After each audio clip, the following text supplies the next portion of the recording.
We continue the Varieties of Religious Experience, a study in human nature by William James, with the postscript.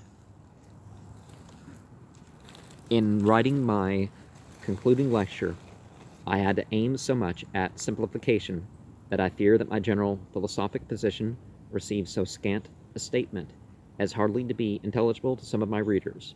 I therefore add this epilogue, which must also be so brief as possibly to remedy but little the defect.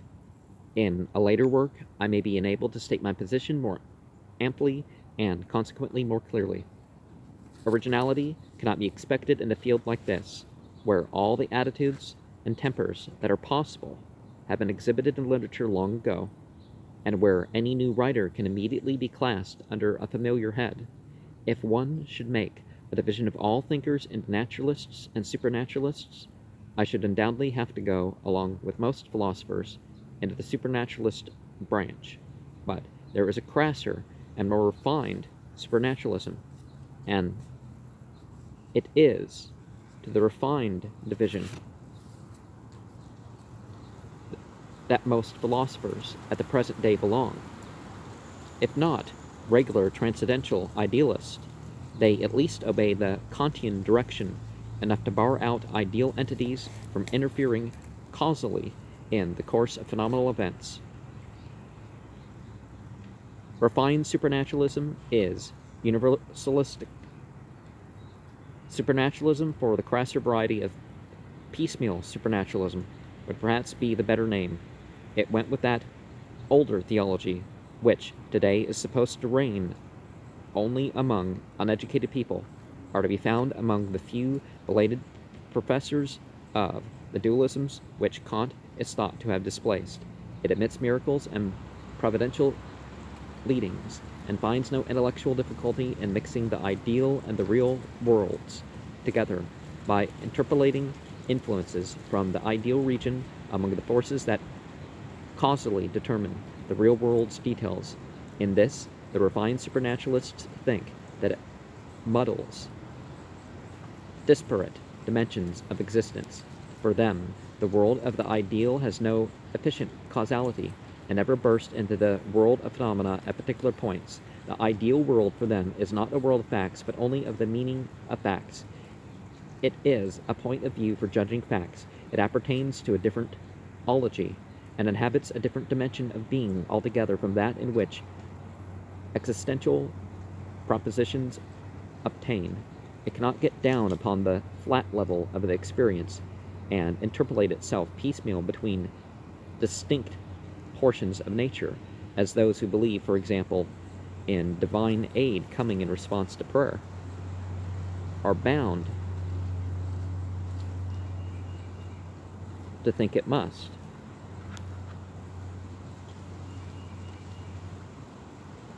Notwithstanding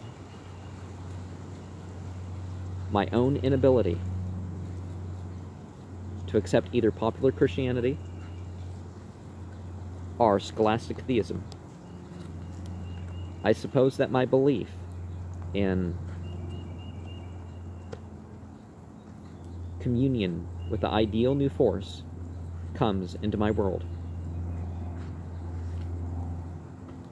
comes into the world, and new departures are made here below, subjects me to being classed among the supernaturalists of the piecemeal or crasser type. Universalistic supernaturalism surrenders, it seems to me, too easy to naturalism. It takes the fact of physical science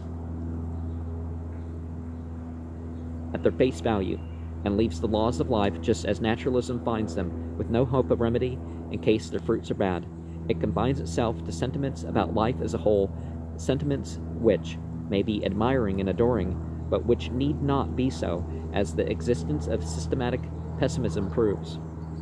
In this universalistic way of taking the ideal world, the essence of practical religion seems to me to evaporate, both instinctively and for logical reasons. I find it hard to one facilitating condition of the effects be the openness of the subliminal door, which we have the elements of a theory to which the phenomena of religious life lend plausibility, I am so impressed by the importance of these phenomena that I adopt the hypothesis which they so naturally suggest. At these places, at least, I say it would seem as though transmundane energies, God, if you will, produce the immediate effects within the natural world to which the rest of our experience belongs. The difference in natural fact, which most of us would assign as the first difference which the existence of a God ought to make, would, I imagine, be personal mortality. Religion, in fact, for the great majority of our own race, means immortality, nothing else. God is the producer of immortality, and whoever has doubts of immortality is written down as an atheist without a farther trial. I have said nothing in my lectures about immortality or the belief therein, for to me it seems a secondary point. If our ideals are only cared for in eternity, I do not see why we might not be willing to resign their care to other hands than ours. Yet I sympathize with the urgent impulse to present ourselves, and in the conflict of impulses, both of them so vague, yet both of them noble, I know not how to decide. It seems to me that it is eminently a case for facts to testify. Facts, I think, are yet lacking to prove spirit return, though I have the highest respect for the patient labors of Messrs. Myers, Hodgson, and Hislop, and I am somewhat impressed by their favorable conclusions. I consequently leave the matter open with this brief word to save the reader from a possible perplexity as to why immortality got no mention in the body of this book. The ideal power with which we feel ourselves in connection, the God of ordinary men, is, both by ordinary men and by philosophers, endowed with certain of these metaphysical attributes, which in the lecture on philosophy I treated with such disrespect. He is assumed as a matter of course to be one and only, and to be infinite, and the notion of many finite gods is one with which hardly anyone thinks it worth while to consider, and still less to uphold. Nevertheless, in the interest of intellectual clearness, I feel bound to say that religious experience, as we have studied it, cannot be cited as unequivocally supporting the infinitist belief. The only thing that it unequivocally testifies to is that we can experience union with something larger than ourselves, and in that union find our greatest peace. Philosophy, with its passion for unity, and mysticism, with its monotheistic bent, both pass to the limit and identify with something, and identify the something with the unique God, who is the all-inclusive soul of the world. Popular opinion, respectful to their authority, follows the example which they set.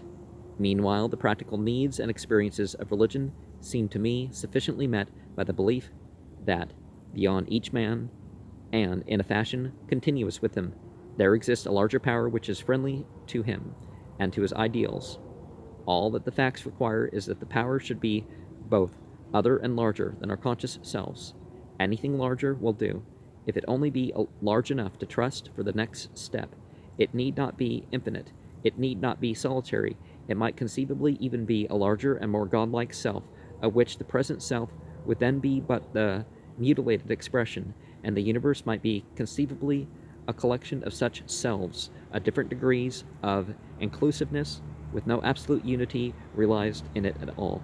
Such a notion is suggested by my Ingersoll lecture on human immorality.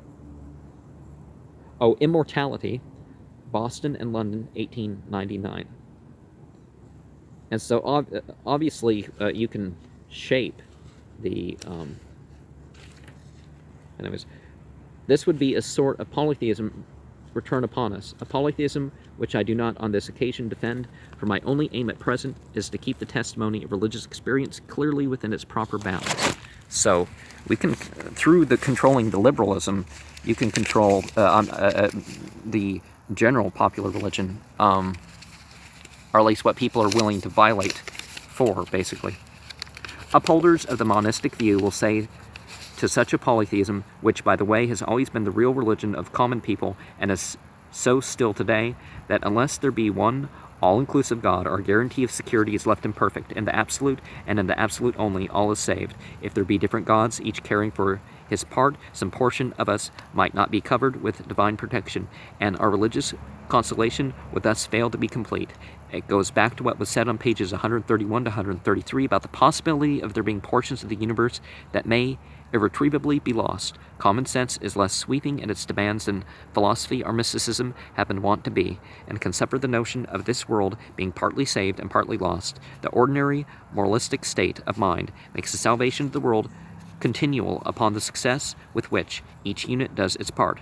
Partial unconditional salvation is, in fact, a most familiar notion when taken in the abstract, the only difficulty being to determine the details. Some men are even disinterested enough to be willing to be in the unsaved remnant as far as their persons go, if only they can be persuaded that their cause will prevail.